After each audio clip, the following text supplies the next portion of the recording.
Welcome to the Movie Pro Podcast. This podcast may contain rambling, foolishness, and spoilers. Duh.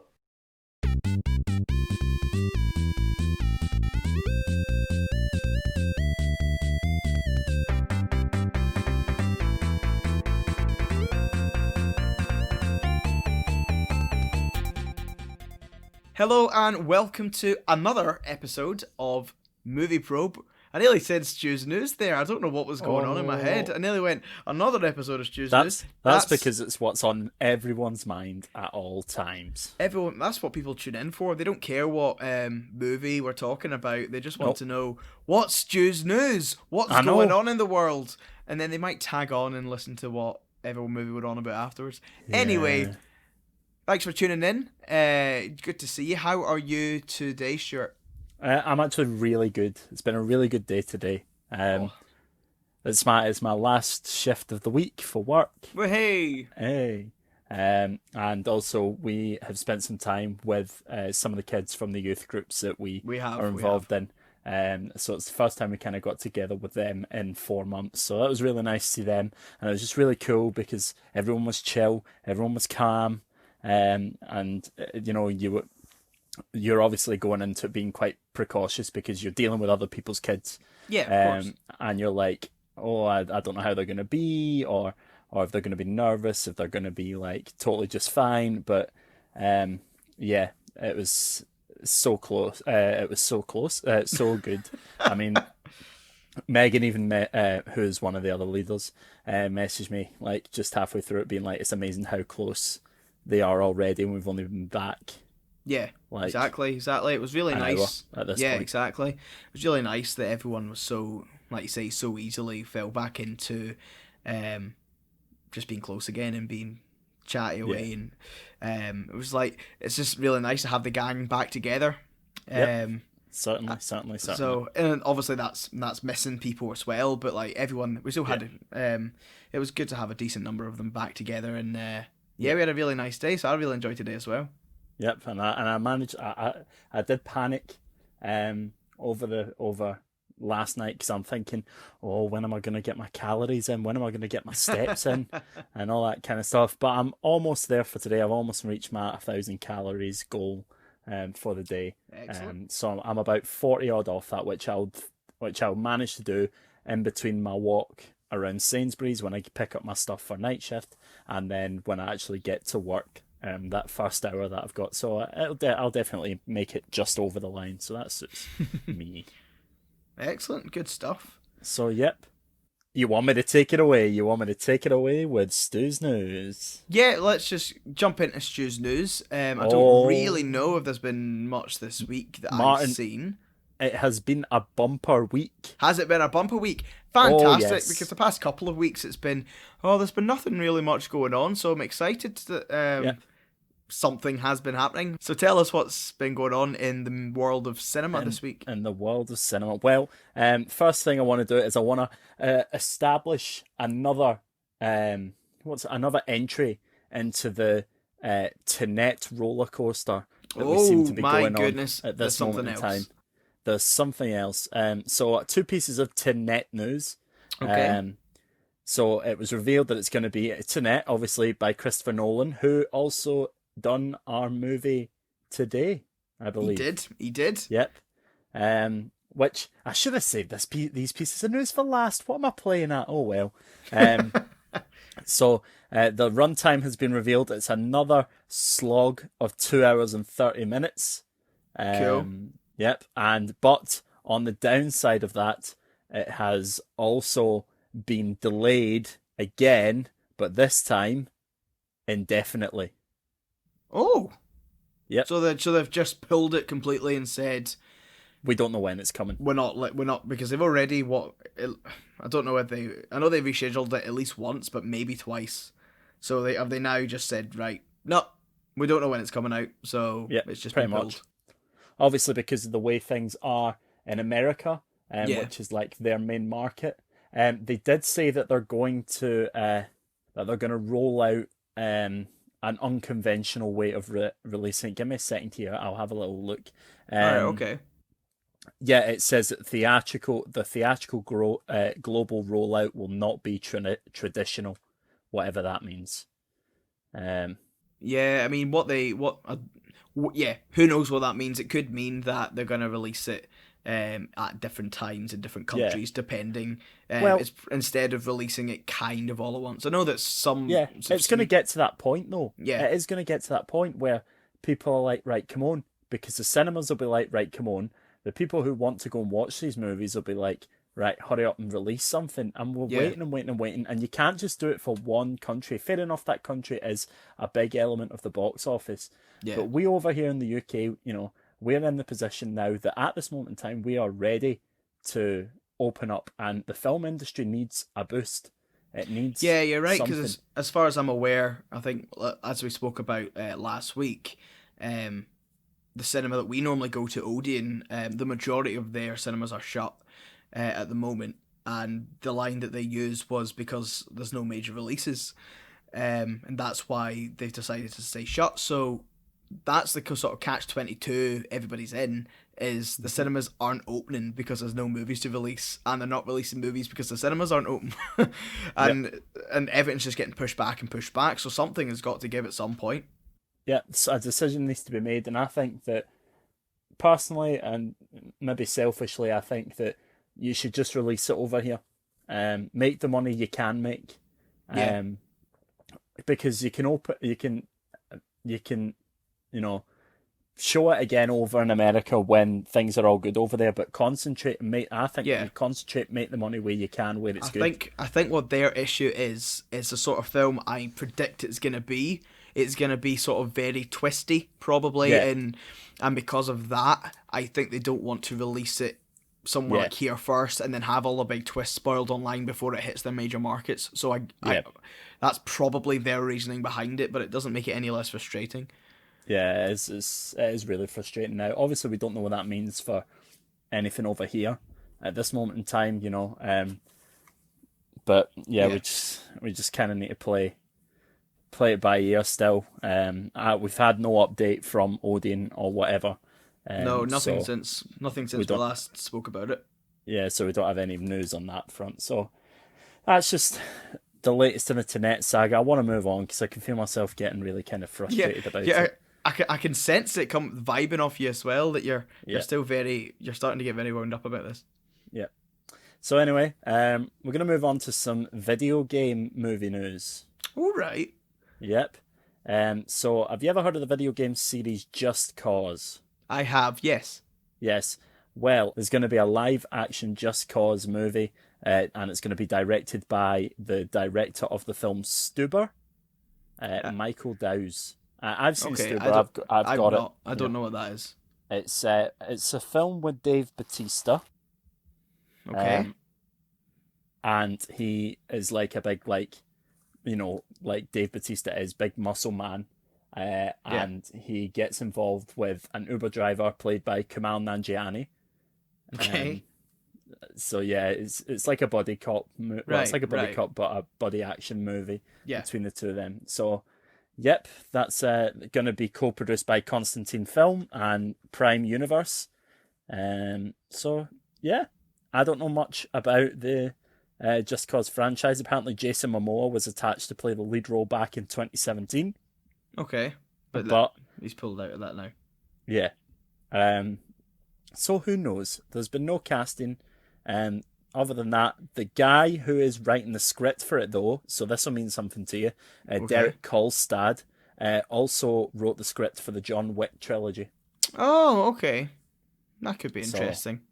Because that'll be something that gets you excited because you're a big fan. I like the John Wick franchise, and I think a lot of the sort of like John Wick lore behind their films are very interesting.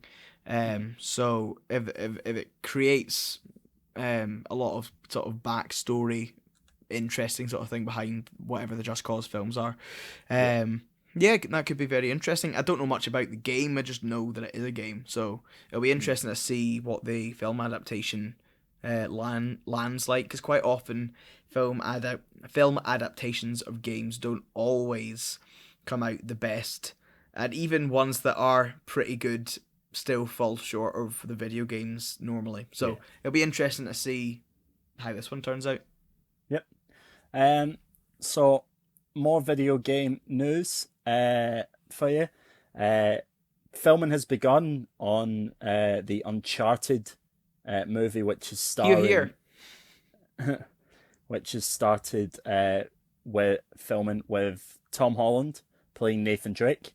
Mark Wahlberg is going to be playing Sully, and Antonio Banderas is also included in the film.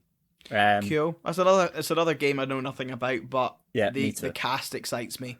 Anything that Tom Holland's in, I tend to put on a list to see at some point. Mm-hmm. So I'm happy that this is actually finally getting filmed, because I heard a while. I think it was over a year ago. I heard that he'd been stuck in development hell for a wee while. Yeah. So I knew he was attached to the role for a while. So to hear that they've actually started filming now is very good news. I'm happy and I'm looking forward to watching it. Mm-hmm. That's going to be directed by Ruben Fleischer, or Fleischer. I don't know how you pronounce it. And he directed Zombieland. Did he? What? Oh yes, I love Zombieland. That's genuinely one of my favorite films, like in that kind of genre. Something about this, as you know, Stuart. It's just something about the Zombieland films that really appeal to me and I really like. So the fact that the guy who directed Zombieland is directing this excites me. Excellent. I'm excited for it too. Looking forward to it. But carrying on the Tom Holland vibe, Tom Holland also shared on his dad's podcast. Apparently his dad has a podcast. That's weird. Okay. But he shared that Spider-Man 3 is gonna probably begin filming around about February next year. So that's just a wee short one there. Sticking on superhero news, Black Adam, Noah Centineo has been cast as Atom Smasher in the movie. So Noah Centineo, he is in one of the Netflix romance movies. It might be, I think it was To All the Boys I've Loved Before, which I've not seen. So yeah, pretty much everything in that announcement I know nothing about. Nothing about the film, nothing about the actors. Black Adam is a Shazam villain. Okay. He's going to be played by The Rock. Okay. So he's kind of been attached to that for a long while. And last bit of superhero-y news, the Russo brothers. Yes. Their next film is going to star Chris Evans of Captain America fame and Ryan Gosling of La La Land fame. It's going to be in a film called The Grey Man. It's based off Mark Greaney's novel. The film focuses on a freelance assassin and a former CIA operative named Court Gentry, with Chris Evans playing current co-worker / current adversary Lloyd Hansen. So that sounds like an interesting film. Really talented leads there. Yeah. And obviously the Russo brothers, we know about their directing abilities through Community and through Avengers and all the Marvel stuff they've done. Yeah, well, the reason why this film really excites me is because pretty much, well, especially... It's called The Grey Man, by the way. Yeah, but if, like I say, pretty much any film the Russo brothers are attached to, I will go and see, because they are so talented in the way they do things that 9 times out of 10, anything that they're involved in turns out pretty good. Yeah. And then not only that, Chris Evans, pretty much anything he's involved with now, if he's in a new film, I'll be interested to go see it.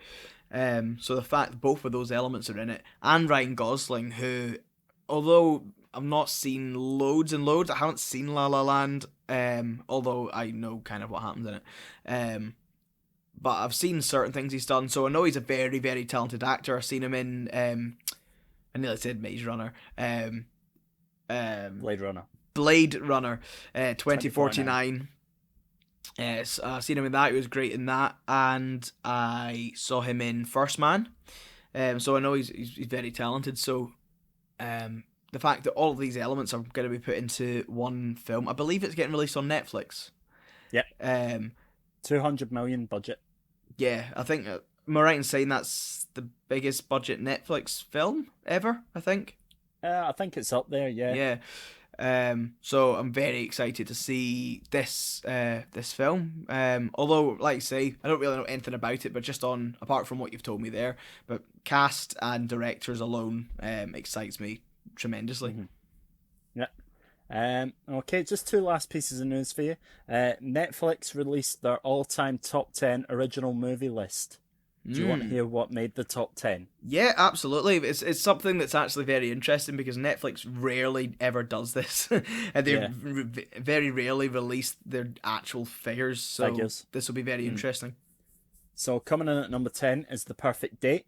Don't know if you've seen that. I've not seen that, no. Number 9, The Platform. I've not seen that either. It's on my list to watch, but I've not seen it. It's on mine, yeah. Yeah. Number 8, The Wrong Messy. No, not seen that either. No, not seen it either. Number 7, Triple Frontier. That's on my list to watch, but I've not seen it. That's with Ben Affleck. Yeah, it's on mine too. Number 6, The Irishman. And amazingly, I've not seen that either. Have you seen that? Nope. Although I don't know why. I genuinely. My thing with Netflix is because I don't really watch Netflix at home. I mainly watch it at work. And I don't like watching things at work that are going to be really long. So anything over 2 hours, I'm like, nah.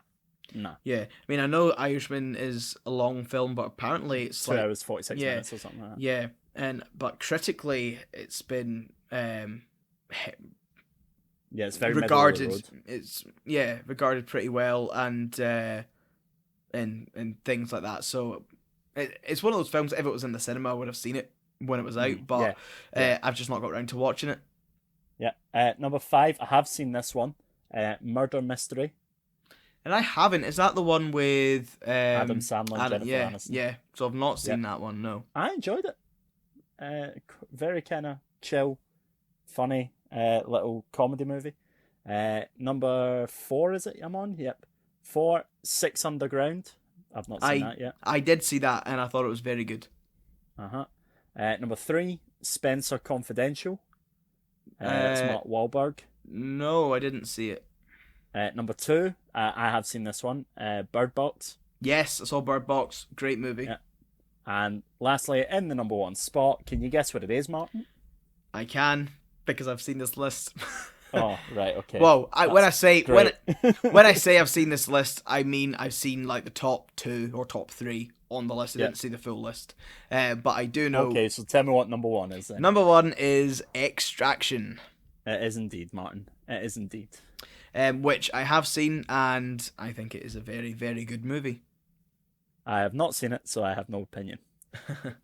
But lastly, Martin. Yes. I'm gonna give you a bit of weird news, or news that makes you go, News that makes you go, So, a director has been announced. His name is Brett Haley. He has been announced for a film called Summer Lovin'. Oh dear. So I know what's coming. You may think, oh, this is just a random film. Summer Lovin'. So what if I was to say, Summer Lovin' had me a blast. Summer Lovin' happened so fast. Yes, that's right. We are getting a prequel. Don't know how that's going to work. A prequel for Grease. Yeah. Entitled Summer Lovin'. I don't know how I feel about this, to be honest. Because I did see this news earlier this week, and it's one of those things. I'm like, why is not needed? Leave it alone. Don't touch it. It's a classic that's been like Grease is a classic. And Grease 2 is just whew, it's so I've never seen Grease 2. Oh, it's hilarious. But it's one of those things like Grease is a classic, and to now all these years later, be like, oh, let's make a prequel, and I'm just like, it just sounds like such a cash grab to me. Just like, no, don't touch it. Why do that? I'm not saying it's going to be terrible. I know nothing about it besides It's going to be the summer romance. Yeah, it's going to be the summer romance between Danny and Sandy. Yeah, so cool. Like, what's the story going to be in that? Like, I mean, I'm sure they'll come up with one, but the article I'm reading it off is. It says the Paramount film will be written by Leah McKendrick. I'd say share your casting choices below, but all of this is very unnecessary. And then somebody's put a comment underneath that saying, I'd rather have a prequel movie about the car and why it can fly. Exactly. You're gonna, who knows, maybe they'll explore what this is all, maybe why. Maybe this is we're getting the theory that they actually died on the beach. Could you imagine if they went dark like if they did that? Like Christopher Nolan dark on it, like DC dark, and just suddenly flip the whole thing, and it was like this music done by Junkie XL, and suddenly it became this really dark, twisted thing, and you're like, "Whoa, wasn't expecting this." It's all to do with how Danny becomes a horror film. Yeah, Danny's a stalker. Yeah, and he shoots her, and it's just him standing with a gun that's smoking, and it says "Summer Lovin'," and he's holding his weapon. Had me a blast. I'd actually go see that if that was the case. Genuinely, that sounds more appealing to me. As her life flashed, romance. And as her life flashed before her eyes, Sandy thought, "Summer lovin'. It happened so fast." Oh dear. Right, well, that's all the news I've got for you, Hunt. That's wonderful. Well, we went... Oh, I liked where we just took the news to a random place there, but that was fun. Excellent. Yep. So let's do it. Let's get straight into this bad boy. Yeah, we'll delve into this week's pick. Obviously, I've got my wellies on because I'm about to get knee deep in Inception. In some dreams. In some dreams. Knee deep in some dreams, man. And as you guys know, right now until the cinemas open, we are currently choosing movies, which the other one haven't seen. So this week I got to choose, so I chose Inception because I know Stewart hasn't seen it, and it's I think it's probably the biggest film which Stewart has missed. Inception was a massive movie when it came out, and how he's got this far through his life, I'd wear it as a badge of honor without seeing it, and being such a movie buff has really astounded me. You think I'm buff? That's not what I said. You're a movie buff. Oh, I thought you think I'm buff. No. So because of that, I had to choose this first, and I'm pretty much straight off the bat really interested to know what you thought.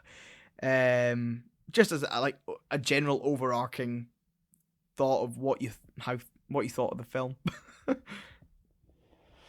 So bearing in mind, I watched this film at 2 a.m. That's never a good start especially watching a film like Inception, in which most people are like, yeah, you really need to pay attention because it's pretty complex. Yeah. I reckon I missed a lot because it was, again, like I say, 2 a.m. and I was at work. But I did enjoy the movie. I did really enjoy it. There was obviously bits that probably went over my head and bits that I got. But no, all in all, I did enjoy it. I would watch it again. I love Leo DiCaprio, so yeah, he's fantastic. So yeah, it's not the best film I've seen, but it's not the worst film I've seen. It is for all intents and purposes a good film. There was twists and turns and questions I had in my head about when watching it, which obviously got answered. But yeah. I now understand why people went mad for the ending. Yeah, of course. So obviously at the end of Inception, clearly big spoiler warning if you've not seen it, but obviously by now you should know that Inception. If you're listening to our podcast about the film, we're going to be talking about it. So this is your warning. We're about to talk about the film. So obviously at the end of the film, there is the massive cliffhanger question of the spinning top, which is the totem which he uses for him to know whether he is still dreaming or whether he's in the real world, whether he's back to reality. And if it continues to spin forever, it means that he's in a dream, and if it topples over, it means he's in reality. And so you're left with this massive cliffhanger of when he gets back to his house at the very end to see his kids, and he spins it to see if he's in reality. But his attention then gets immediately turned to his kids, and he just forgets it and walks off to see his kids and sees their faces again and hugs them. And the camera pans to the spinning top, and it's spinning,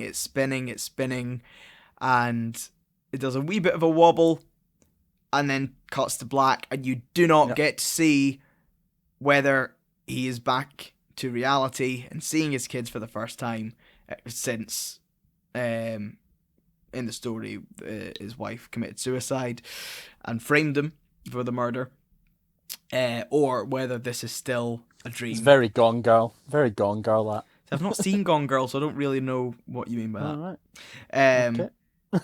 Okay. So this film, as you say, it is very, very twisty. There's been so many different theories about the ending, obviously, and about just the film in general. And that was also, like, as I say, do you have any questions that you want to ask me? Obviously, you asked me that about Hamilton. This film, like you say, because it is so twisty, and there are some things left deliberately pretty much for your interpretation. Is there any questions you have that I could help fill you in with? Not really, no. I didn't really think about it. Oh, no. The only thing I'd written is, so all of this happened over an energy company. Is that right? So the whole... So they went... So the guy wants them to go into the dream of this other guy to put an idea into the other guy's head to get him to break up his father's company. Yeah. So all this was just over business and an energy company. So from the guy who's getting Cobbs to do this, his perspective, yes. For him, he's getting Cobbs to do this. So it's more about the underarching. It's more about the character of Cobbs overcoming the whole thing with his wife in the film. Yeah. So it's a simple heist, but it's with added layer. Yeah. So the main sort of crux of the film is about Cobbs getting back to his family, because it's shown in the film that because of what happens in terms of Cobbs and his wife go all the way down to the sort of bottom dream layer of your subconscious and get stuck there and live there for over 50 years, and have to get back and decide to go back eventually, and by killing themselves so they can go back up the layers to reality. And because of that, but do they need to synchronize all of them, or is it like, kill yourself, okay, you're in the next one. Kill yourself, okay, you're in the next one. Or do this is a point, because they synchronized them all. So they synchronized all the kicks. They synchronized the kicks, and this is something that I was thinking myself, and I think is also. I mean, I'm sure there is an answer, but it makes it. It's a fair question that they don't specifically answer in the film. Is that the kicks are all synchronized, so that you feel like falling, you wake up, you feel like all that stuff, so you go up the levels. However, they do say that if you die in the dream, you normally would wake up. And then there's that added thing about when they're doing this heist that because of the sedatives they put in, if you get shot, you're not going to wake up. You're too drugged, so your mind's gonna go to. You're not getting that kick. You're not getting the fall. You're not getting the kick. So your mind's gonna go to your subconscious thing, the lowest level. Yeah. So that was a bit confusing. Yeah. So the question I personally have about it is if they then get. This is more or less the big ending here. This is the question I have about the ending. Is it suggested? This is obviously at the very end when you get to see old man who is I forget his character's name, but is it Saito? Saito, something like that. It's him. Saito. Yeah. So he's been down in here for pretty much the whole rest of his life. He's a very old man now because of the whole time difference. Yeah. And it's like what's it? It's a bit like the quantum realm in the sense of 5 minutes in the 50 years in the dreams, like 10 hours and 10 minutes in real life or something. Yeah, something. I can't remember the maths behind it, but it's something like that. It's that concept. Yeah, that's the concept. Slower in the dream. Yeah, and so Cobbs and him are seeing and speaking again, and he reminds him that more or less this is a dream, and he then goes. It's suggested that he's going to shoot them both to wake them up because he reaches for the gun that's on the table, and then the next thing you see is Cobbs waking up on the plane. Yeah. But my question is that technically they'll both, because of the way time works, they'll both technically be drugged, right? For the plane. Because... Yeah. Yeah. So the whole idea that if he did shoot them to wake up, surely that wouldn't work because it's not a kick. No, yeah. So therefore, when he wakes up, finger parenthesis wakes up, is he waking up or is it? This is the big thing. Is he sleeping? Oh, I say sleeping. Is he still in the dream or is he awake? And I think there's lots of arguments both for and against this, and I think it's deliberately made that way so that it isn't like a definite answer, because I've got reasons for, like you say, what I've just explained in my own reasoning, that it doesn't make sense for them to be shot and wake themselves up because they're still sedated, and they've already said that killing themselves wouldn't wake them up in this scenario. So if they don't have that kick, how would they wake up? That's my question. I'm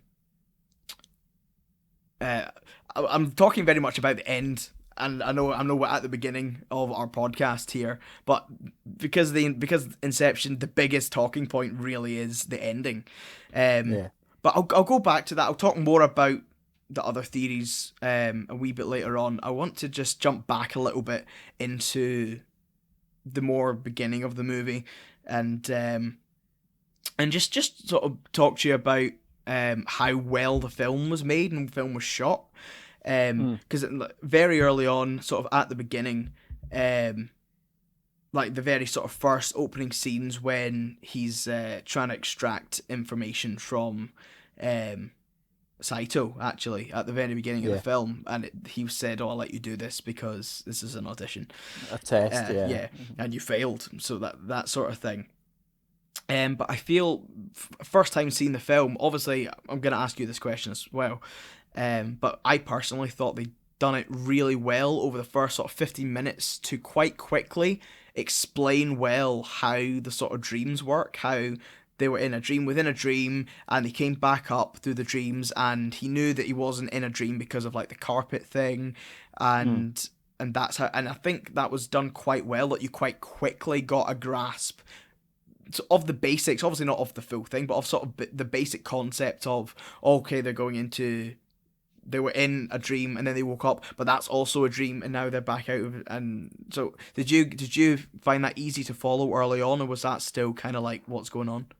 Yeah, I actually have written in here, there was so much that went on in the first 15 minutes with the whole dream within a dream concept and how it was explained and whatnot, that my head actually hurt. Because obviously I feel like you need to be in the right kind of mood or have the right kind of time to sit and concentrate and watch this. And one, I wasn't in the mood. Two, I had the time, but I didn't really have the time. I should have been doing other things.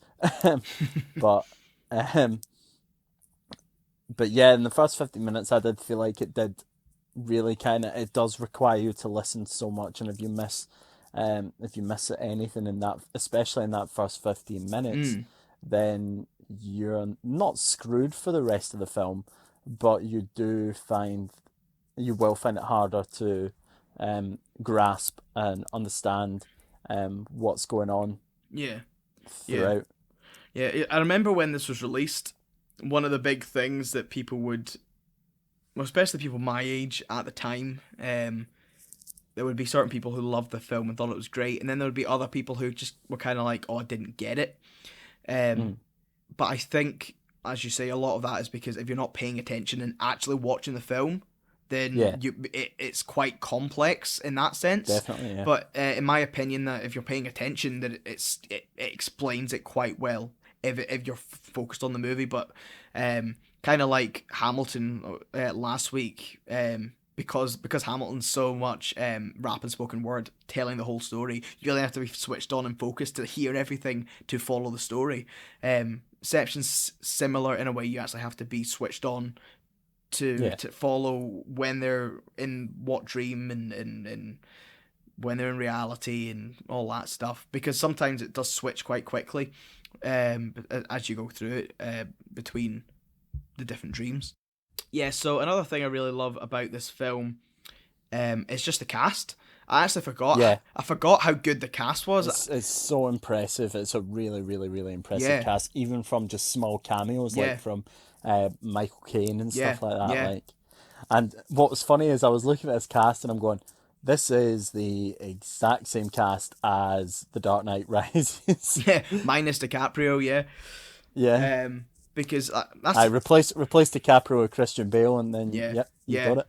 Yeah, you're so right, because obviously, no, I said Michael Hardy, for goodness sake, because obviously Tom Hardy is in this film, which as I sat down to rewatch this, I genuinely forgot he was in it, and then I was like, oh yeah, Tom Hardy's in this film.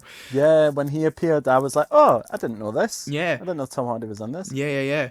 And he's obviously plays Bane in Dark Knight Rises. Joseph Gordon-Levitt, he is obviously a big part in this film. He obviously played Robin in Dark Knight Rises. Obviously, you spoke about Michael Caine, who's in Dark Knight Rises as well. So yeah, it's and Cillian Murphy, who was also in Batman Begins. What was Scarecrow in Batman? Oh Begins. Yeah, of course. Yeah, I think he turns up in Rises as well, like as a small role. I think he's in. It's been that long since I'm pretty certain he turns up in a small way. I think in Dark Knight Rises there's like a sort of like a jury scene, and I think he appears in that scene. But it's only for a small amount of time. He's not really in it, but I think he is in it. So, but yeah. So that's what I was impressed with when I rewatched this again. I was like, oh, this cast is phenomenal. Which obviously sets up a great film. Even what's her face? Ellen Page. Ellen Page. Like she's also a very accomplished and good actress. I don't know if I like her though. I don't. Yeah, my also personal opinion is I'm not a huge fan of her. I just mean as an actress. Yeah. I don't mean personally. I enjoyed Juno, but other than that, I don't think I've seen her in anything and went, wow. I've not seen Juno. I think Juno was her big break. X-Men, wasn't she? Yeah, she was in. Yeah, I can't remember if it was a couple of them or not. I know she was in. She was Kitty Pryde. Yeah, I know she was in the original one, at least one or maybe two or maybe all of them. But she was in it's the original. The original trilogy. The third one. It'll be the third one then. Because I know that, and then she turned up again in Days of Future Past. But that's so I've known her from that. I've not seen Juno. She was in Super. I enjoyed her in Super. But yeah, so yes, it's as I said, great cast. I'm just glancing through my notes to see what's the next topic of conversation I want to touch on and ask you about. I see one of the scenes that I found interesting, and just the way they told the story of this, and is the whole stuff with Moz, his wife. Moz, you mean Mal? Mal. Stupid autocorrect on my phone. I'm just like Moz. Just reading it Moz. Moz? Yeah, sorry. Who's Moz? Mall. So her story is kind of slowly bled to us throughout the film. You get little bits and little snippets of who she is. I mean, quite early on, you're told that he's his wife. She's his wife, and that she died but it slowly revealed what actually happened. And the scene that I want to speak about is the scene when Cobbs is going to sleep and Ellen Page's character goes into his dream, and you get to see the dream that Cobbs has built for himself, and he's built more or less a prison of different layers of memories, of his own memories, which completely contradicts what he's told her when he was doing her training. Like, you should never use memories or real places. You should always use small details and build your own world. And he's reconstructing full memories because he can't let her go, and he wants to try and contain her. Which is more or less doing the opposite effect. It's the fact that he's not able to let her go, which is why she keeps bleeding through into all the dreams that he's in. The film is almost a really good metaphor for grief. Oh yeah, absolutely. Like, it actually tells that really well. In that sense, because he is obviously going through grief, clearly, because of this, and he can't let her go, and it shows that really well. But in a practical way as well. It's not in the sense of her bleeding into all these other dreams and jobs that they're doing is affecting not only him but the whole team and the whole operation, and she's coming to mess it up. That's the whole reason why he has to get a new architect in. He can't do it is because if he knows the plans, then she's gonna mess them up. She can get involved. Which you get to see throughout the whole film. Even down to the point, I don't know if you caught this, if you were tired, but towards the end of the film, when they're in the third dream, the icy place, I can't remember. Was it someone got hurt or something? I can't remember exactly, but basically, she shot Cillian Murphy's character, who I can't remember his name of. Arthur? Is that his name? Arthur? Yeah, I think so. No, but I can't remember exactly what happens. But basically, she shoots him. Does she not? She who? So Leonardo or Cobbs has the ability to shoot Mal. Yeah, she sees that Mal's going for the other guy. So this bit's the bit I'm talking about is a little before this. All right. Okay. There's something else that happens in which they have. I think it's just to do with. It is. I remember now. So it's to do with the timing of the music, and the music's happening too soon. The kicks are going to happen sooner than they thought, so they have to get there quicker. All right. Yeah. And so Cobbs is saying to her, there must be a quicker way to get there because they're not going to get there in time. And she's saying, well, I don't think I should tell you like what's in this maze. And he's going, there's no time for that. So she then says, well, yeah, it's the air duct system has been an alteration in the air duct system so you can get there quicker. And and he's like, right, go and tell them that and tell them all the details. And then of course, as soon as Scarecrow's character, I should write down character names. I feel like it's Arthur. Let's just go with that. If it isn't, we apologise, but I'm going to go with Arthur. So I'm going to go look. That's a good idea.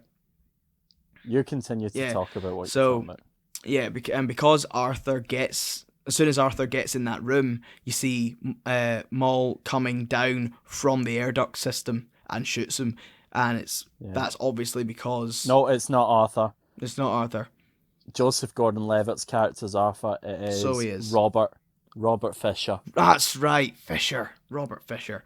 So yeah, so it's Fisher who's in the room, and Fisher gets shot by Maul because she came down the air duct system, and the whole reason she knew about the air duct system is because Ellen Page's character told Cobbs. So it's all these little things. That's why he can't know anything.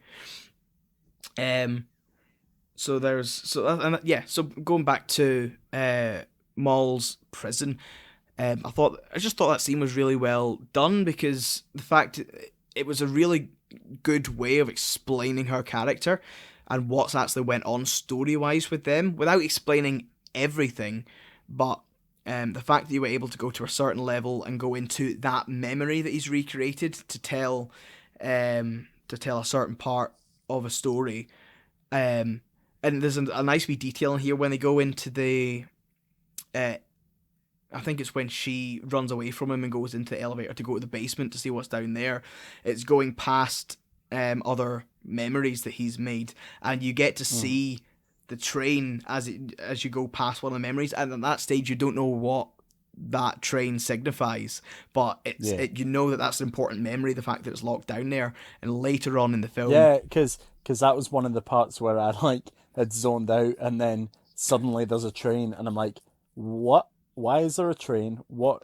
Yeah. What? So obviously the bit that you'll be like, what? And I understand why, because if you're not switched on to what's going on, it's so easy to lose track of the reasoning behind it.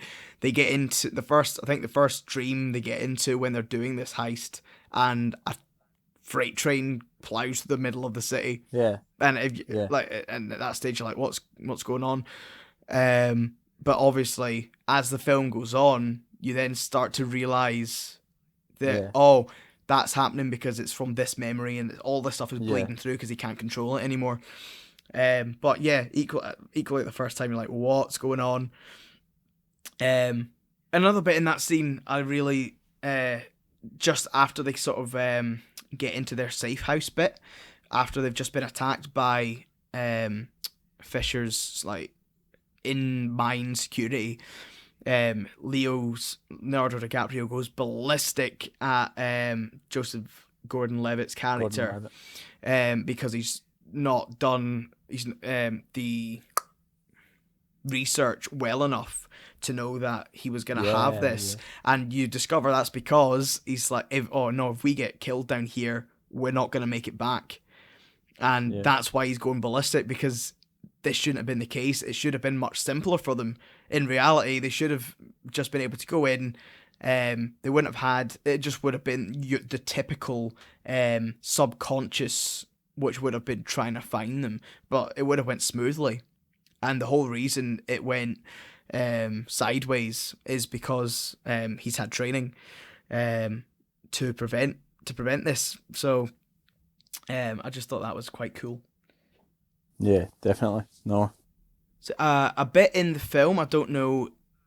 It's just, I love the little details. That's what I love, is the intricacies, and it's stuff that I wouldn't necessarily pick up the first time watching. I've picked up more the second or third time watching. Do you remember the scene when Cobbs is trying to explain or trying to pretend to Fisher that he's a security guard, which is really clever. Yeah. Yes. Mr. Charles. The Mr. Charles. So just before that, they have the distraction, the hot girl speaking to him first, and she writes down her number and slides it to him and says, "Oh, in case you get bored." And then Cobbs goes in and says, "Oh yeah, she's clearly blown you off. That number's not the right amount of digits for a phone number, but the digits that are on there is actually the code that he puts in and told them the first time." So in the previous dream, he was told to list 6 numbers off the top of his head. It's the same So that's the same numbers then, and it's the same numbers they use throughout the film. Anytime they enter a code into anything, that's the numbers. And I didn't notice the first time watching, but it was like that detail of, they're also implanting that number into him, like subtly, like they will see that number, so they will use that number again, and it's just all those little things. Yeah. It's kind of like, I don't know if you've ever seen the film haven't, Focus. But I do want to. It's with Will Smith, right? No. Yeah, so there's a bit in it with that where he's explaining to Margot Robbie, like him and Margot Robbie have like a wee kind of friendly bet thing where they bet on a certain number or player or something to score or whatever. And it talks you through the process of how they manipulate a guy into choosing a certain player. So it's like, and then I won't give you the full story because then that obviously spoils a lot. So it's quite, it's very similar. It's always like subconsciously dropping ways to get numbers stuck into people's heads. So that's what that kind of. Yeah, no, it's a film I definitely want to check out. But yeah, I can see how there would be parallels between that and in that sort of moment. So yeah, so no, I just also thought in that scene it was really clever how the whole idea of him being the security guard in his dream is just really smart. The fact that he's like going, yeah, I know you've had training, so I'm gonna pretend that I am in your subconscious and I am the training guy, simply to then get you to be on my side and to run away from the people who are trying to protect you. I was just like, oh, that's clever.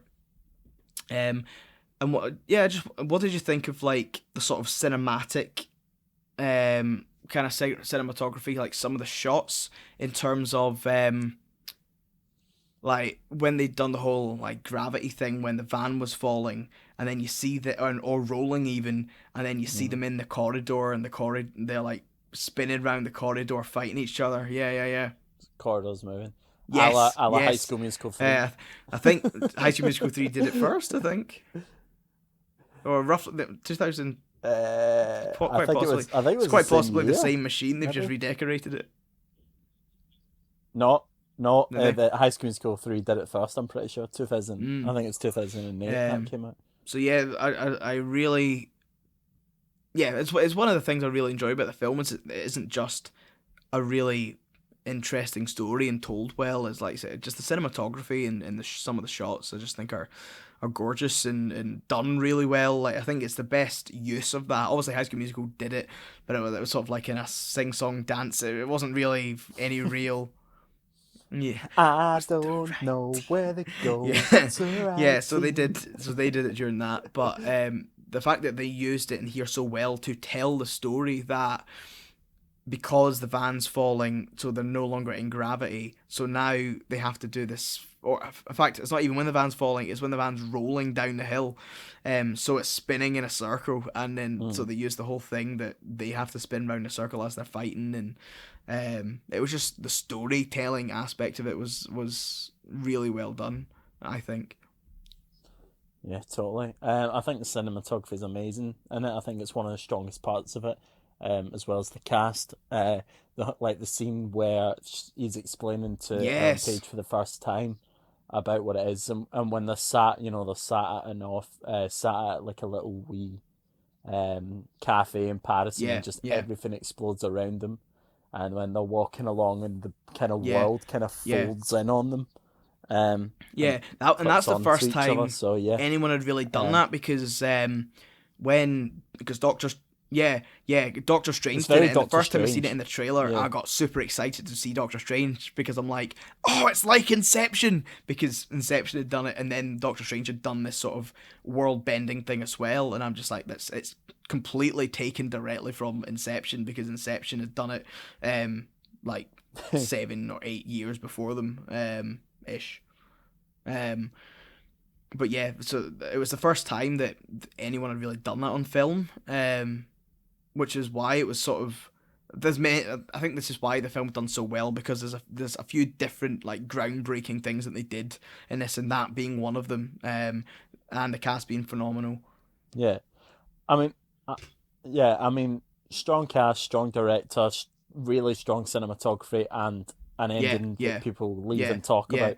That's a perfect movie, you know. Yeah, that's what you want. That's what you would go into, because obviously people are gonna talk about it after they've seen it. They're gonna be like, "Oh my goodness, Inception!" Like, because a lot of the film they're not gonna remember the boring bits that happened beforehand. They're just gonna remember that ending, and but the film does it so well, in the sense of it builds up to it, and then that's, you will come out talking about it, being like, "Oh, do you think that he was in the dream, or do you think he was like not?" So yeah, did it. It's really strong. And the cinematography is only just a small part of that.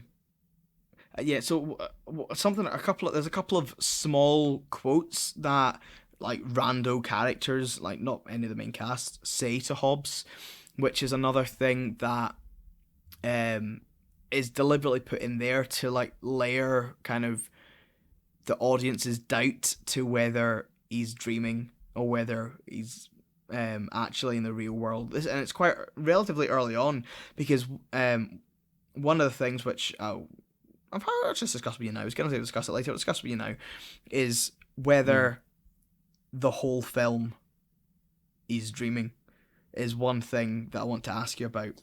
But the couple of the wee random quotes, I think it's as he's when he first meets up with Tom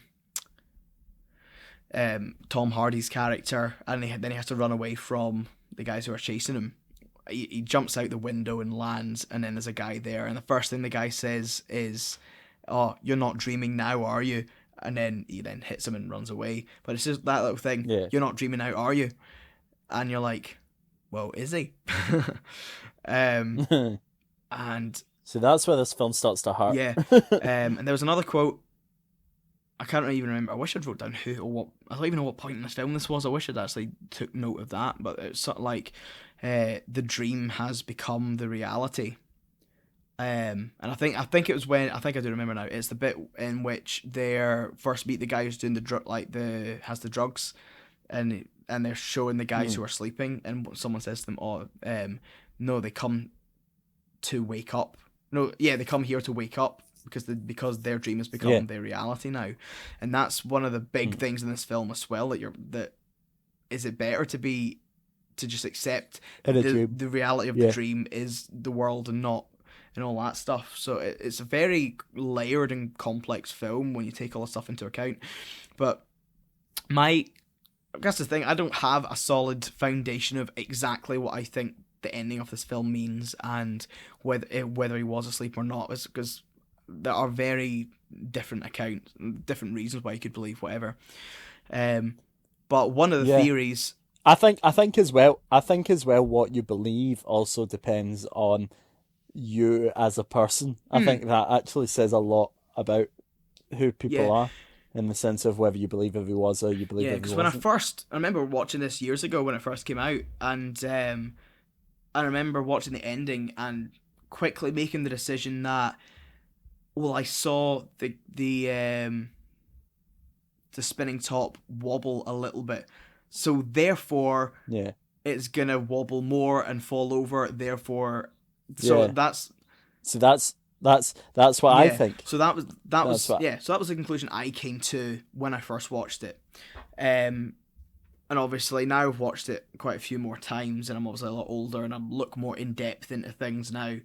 And yes, he probably did wake up, but there's still plenty of argument to say that he didn't. Part of you wants it to be the case that he doesn't, because of that, not a sadistic side, but that part of the whole interest or like thingies, like the movie intellect, and you kind of want to go, it'd be really cool if it was actually just a dream the whole time, rather than here's the happy ending. It's what you don't expect.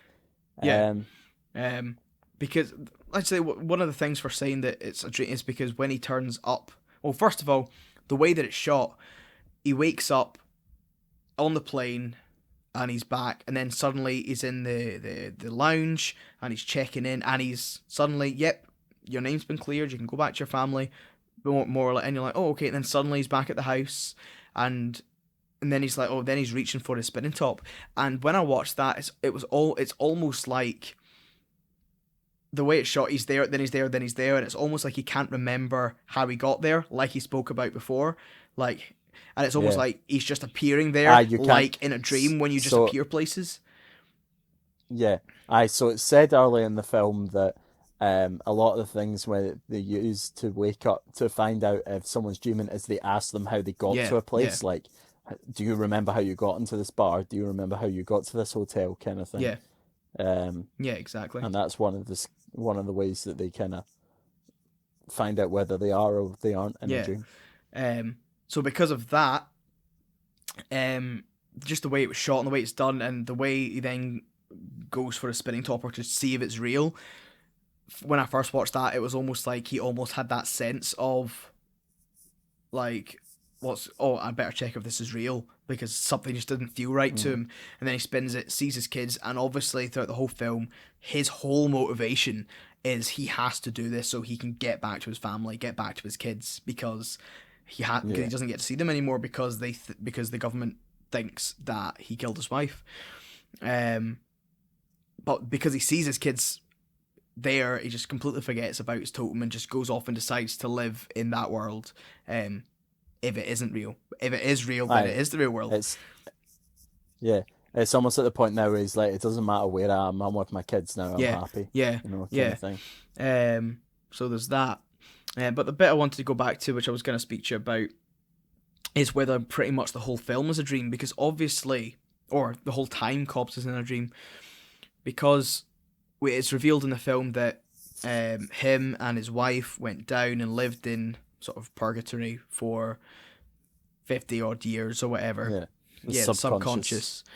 And then they get run over by a train to wake up. But she's convinced that they're not actually awake. They need to both kill themselves again to get back to their real kids, and she claims that those kids aren't my real kids and all of that stuff. And there's this question that what if she's right? Like, I know the whole thing in the film is that he feels incredibly guilty because he's the one who incepted her to begin with the idea that their world wasn't real, but he thinks that it's bled over into reality for her to think that it's not, and that's why she killed herself. But if she is right, if by killing themselves if it only took them up levels and didn't wake them up fully, how would you know?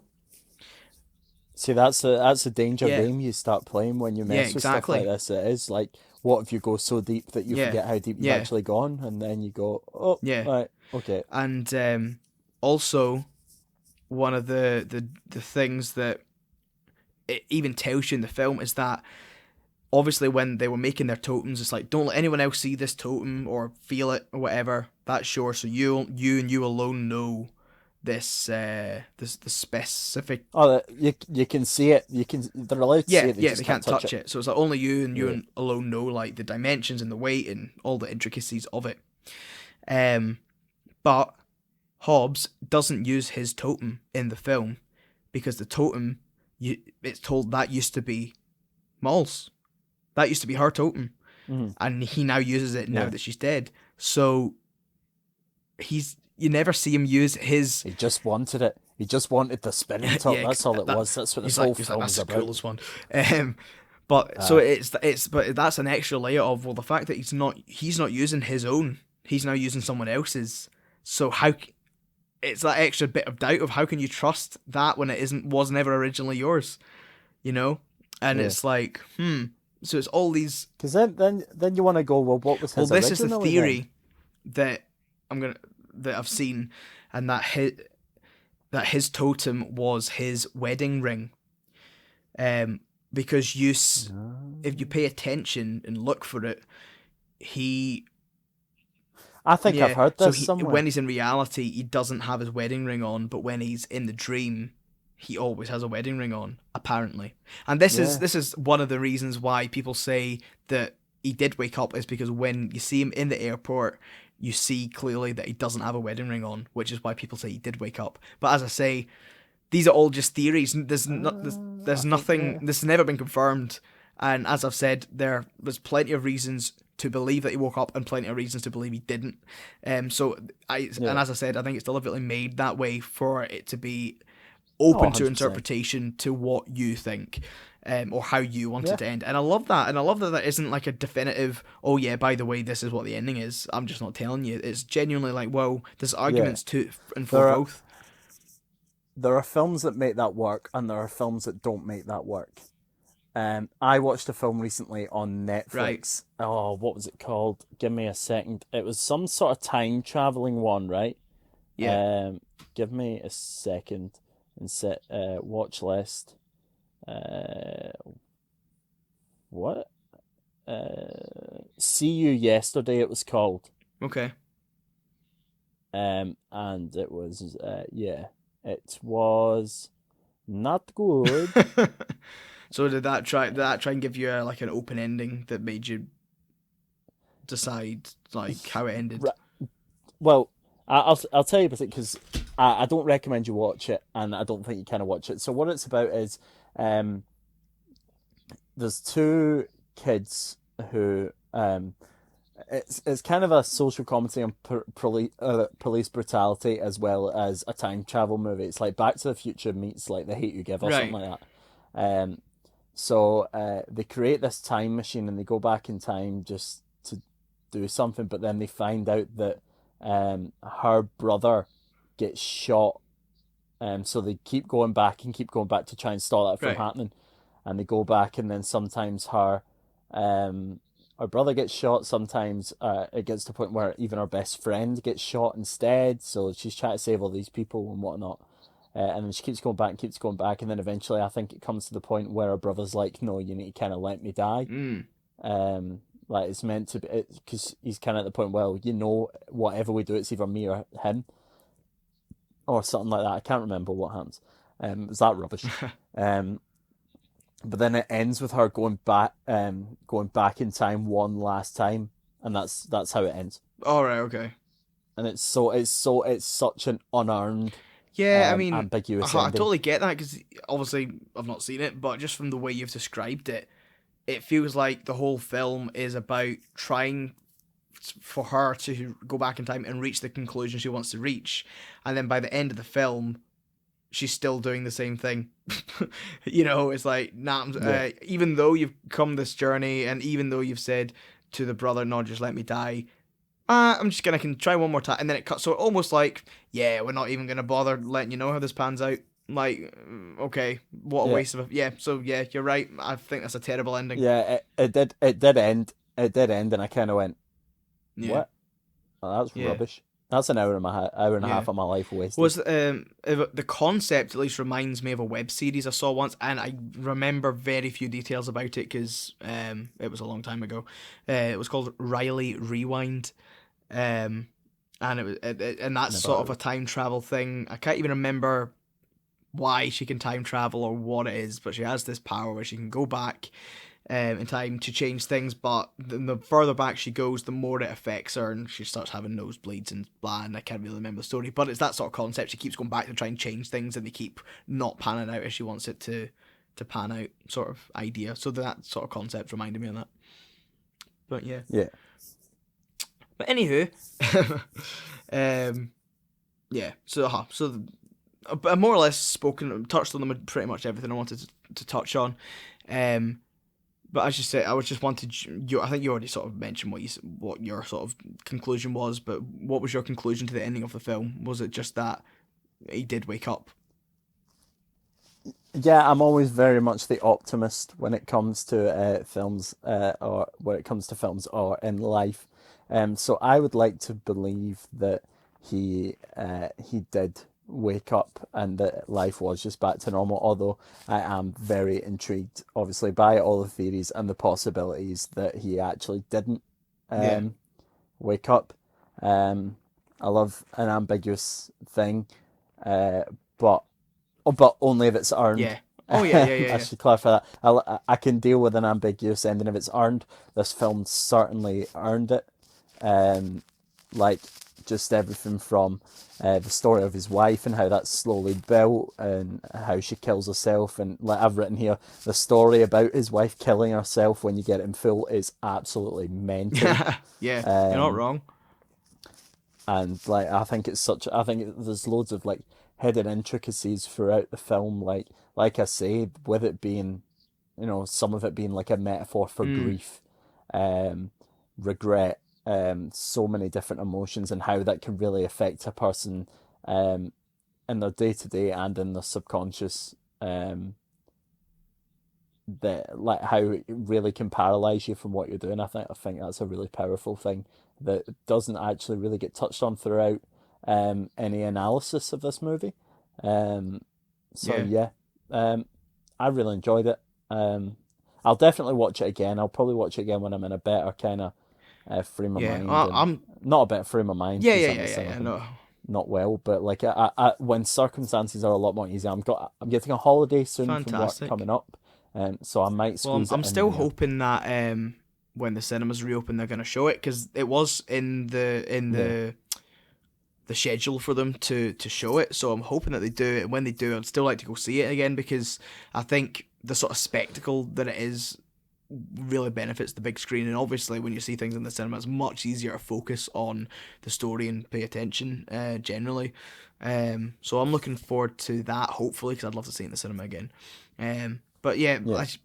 This film is a sort of film that I love, but I watch it very rarely, because I feel like, it's like I've said this before, if I overwatch something like this, I feel it could take things away from it, like subtract from the experience if I know every entry. But so I haven't seen this film in a wee while. I'll probably watch it maybe once every year or year and a half or something. I don't watch it that often, maybe even longer than that. It's like Christmas. You have like a wee Inception. Yeah, every so often I'm like, you know what, I haven't seen that in ages, and it's an amazing film. So I'll put it on. But yeah, the film blew my mind, and then what nearly blew my mind as much was that you hadn't seen it. Yep. So there you go, Caleb Cochran. I've seen it. So you can deal with that. That's the second time you've been mentioned. And you too. In the podcast. Yeah. He's not this week's shout out. You've got a special shout out, but we'll save that towards the end. Have I? No, I said have you. You've got all of my shout outs are special, Martin. All of them. Awesome. Well, that's more or less all I really wanted to talk about in this film. Generally, I mean, obviously, there's plenty of other random things I could touch on, like there's certain lines that once you go back and rewatch it, you realise that from, like, for example, Maul, from what she was saying at like the train bit, or what they were told at the train bit, she says very early on in the film to Leonardo DiCaprio when if she first sees him and all the stuff that you don't even realise, but it's all stuff that links back from later in the film. So it's a sort of film that really benefits a rewatch to pick up all the stuff that you're like, oh yeah, that happens later on in the film, and that's so it is. It's very layered, like the fact they go into Dream After Dream After Dream, which is layered. It's very layered and literal layers there. And it's been spoofed so many times, and like Rick and Morty and things like that. Like you say, with most sort of like groundbreaking movies, do get parodied a lot because they're so unique. And they're like, oh, Inception done this thing, and everyone's talking about it. Let's parody that and do a dream within a dream within a dream within a dream within a dream, and it's all stupid stuff like in Rick and Morty. But it definitely is a unique, one of a kind of movie. And I think that's what Nolan's very good at. I agree. That he does take these premises that people don't haven't really done before and kind of gives us something new. Tenet is looking like that. That's what I was about to say. I'm really interested to see that film, because I watched the trailer and my initial reaction was, that looks really good, but I have no clue what's going on, because it's all to do with bending time and stuff. And is Interstellar a bit like that as well? Because I've not seen Interstellar either. For someone who bigs up Nolan a lot, I have not seen. So Interstellar is also, yes. I'm just gonna say yes to that, like, because at one point I would like. Well, I don't know whether I will choose that film, because I've got quite a few films that I'm thinking of choosing in this series of, but it's a film that I don't want to ruin, or not even ruin for you, but spoil anything for you. But you never know. Is it on Netflix? I have not checked, to be honest. I do not know. I have the film if you want to borrow it, but yes, I've got my own. I've still got 1, 2, 3, 4, 5, 6, 7. 7. I've got 7 over there that I've not watched. Yeah, I'm probably about the same. But yeah, so Inception, I do feel, is very. What was the question you asked me? Is it like one of a kind? Yeah, I would say movie. It is very one of a kind. That's what I would say about Interstellar. Interstellar. Yeah, but we might get onto that another day, or we might not. We'll see. Anyhow, cool. I think we'll round this up here. I'll ask you first of all to give it a sort of rating out of 10. Obviously, I want to just ask you first, just because you haven't seen it before, and I'm interested to know, first viewing, where you would rank it in sort of a Scale rating. So I'll give 2 ratings because I think it's only fair. So the first rating I'll give it is me watching it for the first time in the circumstances I was watching it. So in the circumstances I was watching it and whatnot, I'll probably give it a 7.5. Cool. But I do think if I was in the right, if I was up for it, if I was, if I had the time, if I wasn't so tired, if I did concentrate, I could definitely see that going up to an 8 or an 8.5. I do appreciate the film. I do appreciate the intricacies and how good little parts of it are. But obviously, just around the situation and around the time and all that, it just wasn't a good film for me to watch in the kind of circumstances. So maybe that is we need to look at our schedule or stuff, or what. Like I say, I've got a couple of weeks off coming up soon. So whether we actually just take that time and bank a few episodes or whatever, but yeah, no, very good movie. Will definitely watch again. Cool, that's good. It's always good when you go away from a film going, I'm definitely going to watch that again. And will, yeah. Good.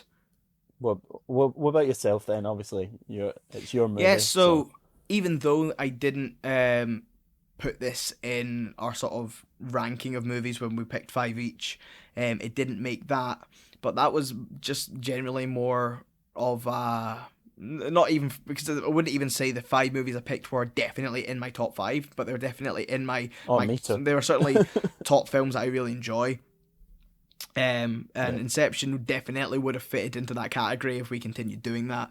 It just so happens that you haven't seen it, so this is why it's the first film I've chosen, and I would definitely give this a 9. Cool. It's for me personally. I can for agree me with personally, it's just made so well, and it is one of those movies that I've walked away from, and you're just like, wow, what happens at the end? And there's so many different things I love about the film. I think it's a really, really good film, and I don't think, because it is so unique, it's hard to compare it to anything else. You know, it's one of those films you go, well, what do you compare it to? Because there's not really any other films about dreams within dreams and all that stuff, which isn't just a direct copy of Inception. It's like such a unique concept that it's hard to compare to anything. So yeah, I love the film. So it's definitely a solid 9 from me. Good, excellent. I don't have any qualms with that. I don't have any disagreements with that. So yeah. So next week, Martin. Yes. I did tell you a film that I was going to choose for you, but I am retracting that film for one reason. Okay. Because I want to go away and rewatch that film again, because I don't want Space Jam Mark 2. Well, that was my fear when you did tell me in advance. I was like, okay, so I'm gonna go watch it again, I think, and if it still kind of holds up. I had a conversation with my mum about said film, and she was like, no, it's a good film. Yeah, I think it's a good film. And I was like, yeah, cool, Martin might. I personally think, from what I remember, it is a good film, but I'm just going to watch it again to double check. So instead of that movie, this week I'm going to pick for you an underdog story of a young man called Adonis Creed. Oh, yes! I'm happy you picked this. So, we're going to watch Creed. I personally prefer Creed 2. You haven't seen any of them. Yeah, so, I don't even think I've seen... You can watch Creed, and then you'll probably go and watch Creed 2 Quite anyway. possibly. I haven't seen all of the Rockies either. I've seen some of them. I've seen Rocky Balboa, which was probably one of the worst ones, and you don't need to see... I would say you don't need to see any of the... If you know who Rocky is, you don't need to see any of the Rockies. And for maybe Creed 2... Yeah, I know. Even Creed 2, you don't need to see the whatever Rocky it was.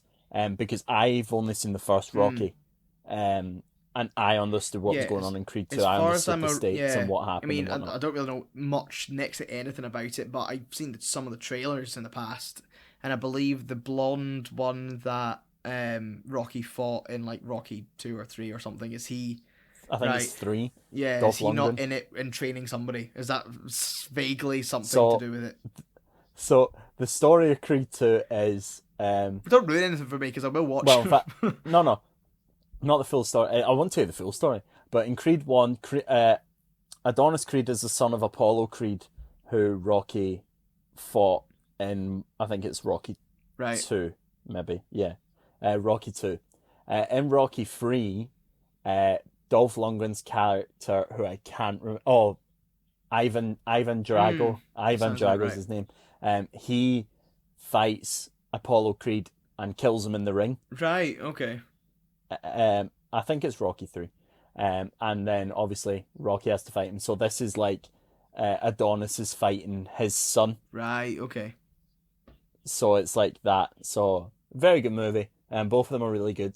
I prefer 2, but you need to start at 1 before you see 2. No, it's one of those films that I've been meaning to watch for many years now, and I've never got around to watching, but I've been meaning to watch it. So I'm glad that you've chosen it. It gives me a good reason to be forced to sit down and watch a film which I know is really good. I've just never seen it. So I'm looking forward to it. I'm genuinely looking forward to this one. I'm glad you've chosen this, because I thought I was going to be facing something very different. So yeah, I'm chuffed. See when you say that, you need to open up, man. You need to open up. Well, I've been burned before. You have been. I'll admit that you have been burned before. But I think that film's actually a better quality of film than Space Jam. Anyway, cool. I mean, I'll be open to watching whatever. I think you'll find it. I think you'll find that other film more relatable than Space Jam. Just because of the whole.